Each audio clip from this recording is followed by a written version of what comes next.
안녕하세요. 하나님의 말씀을 배달합니다. 요교교회 박윤성 목사입니다. 오늘 묵상할 본문은 잠언 20장 15절에서 30절까지의 말씀인데요. 제가 17절과 19절, 23절을 봉독하고 함께 묵상하도록 하겠습니다. 속이고 취한 음식물은 사람에게 맛이 좋은 듯 하나 후에는 그의 입에 모래가 가득하게 되리라. 두루다니며 한담하는 자는 남의 비밀을 누설하나니 입술을 벌린 자를 사귀지 말지니라. 한결같지 않은 저울추는 여호와께서 미워하시는 것이요 속이는 저울은 좋지 못한 것이니라. 오늘 말씀은 어떤 스토리가 있다기보다 인생을 살아가는 데 있어서 인간관계, 경제생활, 그리고 사회생활에 대한 심오한 통찰들을 소개하고 있습니다. 봉독은 안 했지만 15절에는 세상에 금도 있고 진주도 있지만 지혜로운 입술이 보배라고 하면서 말 한마디에 천냥빚 갚는다는 속담을 성경적 언어로 표현해 두었습니다. 또한 16절에는 또 보증에 대한 경고를 하고 있기도 한데요.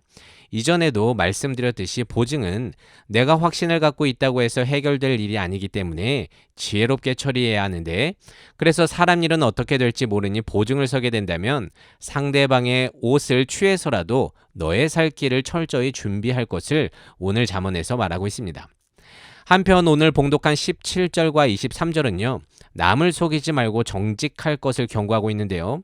이 또한 이전부터 거짓 증언을 하나님께서 미워하신다는 것과 그것 자체가 죄이기 때문에 믿는 자라면 평소에 조심할 것을 반복해서 말씀드렸습니다.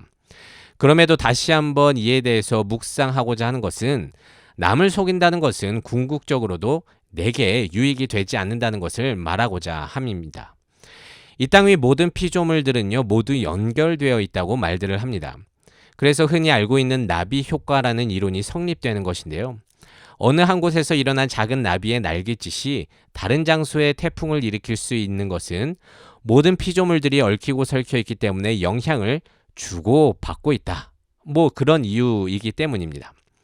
그래서 이에 대해서 한 목사님은요, 모든 생명이 씨줄과 날줄로 엮인 천과 같아서 한 씨줄이 자기 유익을 위해 잡아당긴다면, 그러니까 정직하지 못하게 남을 속인다면 다른 한쪽의 날줄은 끌려가게 되어 있고 결국 천이 망가지게 되는데, 천이 망가지면 어떻게 됩니까? 자기 자신도 망한다는 것인데요. 이게 우리네 인생 같다는 것이죠. 근데 생각해보면 그렇습니다. 우크라이나와 러시아 전쟁과 그리고 후쿠시마 오염수 방류도 결국 자기 유익을 위해서 정직하지 못한 방법으로 남을 속이는 행동들이지만 이는 결국 자신들도 피해를 입는 바보 같은 행동입니다. 그래서 오늘 말씀처럼 지금은 속여서 탈취한 음식이 맛있을지는 모르겠지만 후에 그 입에 모래가 가득할 것이다. 즉 지금의 속임으로 네가 언젠가는 피해를 입을 거라고 말씀하고 있습니다. 한편 19절에서는 한담하는 자와 입술을 벌린 자를 조심할 것을 말하고 있는데요. 쉽게 표현하자면 남 얘기하는 자, 험담하는 자를 사귀지 말라고 경고하는 것입니다. 왜냐하면 그는 비밀을 누설할 가능성이 크기 때문입니다. 근데 어떤 의미에서 남 얘기, 험담한다는 것도 내 유익을 위해 남을 속이는 행위 아니겠습니까? 그래서 우린 그런 사람을 당연히 멀리하기도 해야 하지만 나 역시도 그런 사람이 되지 말아야 할 것입니다. 근데 여러분 생각해 보건대 사람은 남 얘기를 하지 않고 살지 못한다는 것입니다. 뚫린 입을 가진 모든 자들은요 빠짐없이 남 얘기를 합니다. 나는 아니라고 생각합니까? 그렇게 생각한다면 그는 자신의 존재됨을 모르는 무지한 자일 것입니다. 에덴에서 아담이 하나님 앞에서 하와 얘기를 했듯이 우리는요 그럴 수밖에 없는 죄인입니다. 예외가 없습니다. 하지만 저는 여기서 한담하고 입술을 벌린 자를 두 종류로 구분해 보고 싶습니다. 먼저 남 얘기를 하는 데는 두 가지 경우가 있다고 생각합니다. 첫째는 의도적으로 상대에게 해를 가하고자 하는 그런 계획을 갖고 입을 벌리는 것인데요.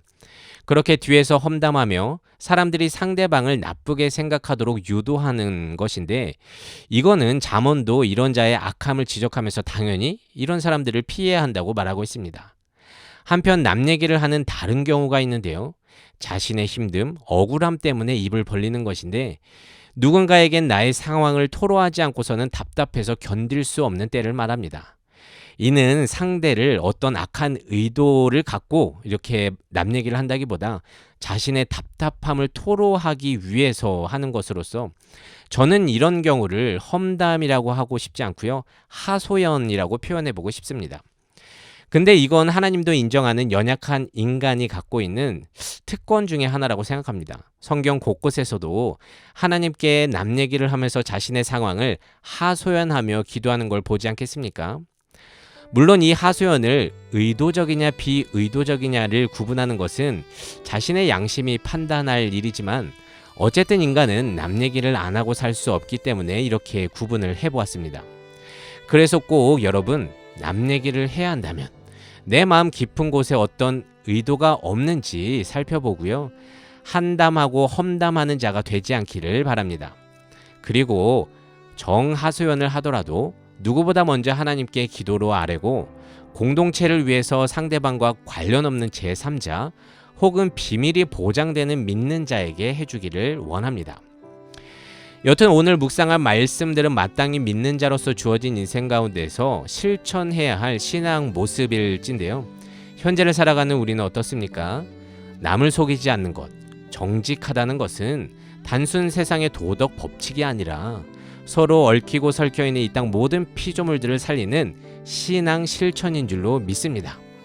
그래서 오늘 말씀을 통해서 내게는 그런 모습들, 남을 속이고 험담하는 모습은 없는지 돌아보고 주어진 삶 속에서 믿는 자로서 정직하게 내 입술을 지키는 그리스도인이 되시기를 진심으로 소망합니다. 말씀을 묵상하면서 내 삶에 적용하기를 원합니다. 내 삶 속에서 정직하지 못한 부분들은 없는지 살펴보고 믿음으로 나와 관계한 모든 사람들, 피조물들과 함께 살아가는 신앙생활 하기를 결단해 봅시다.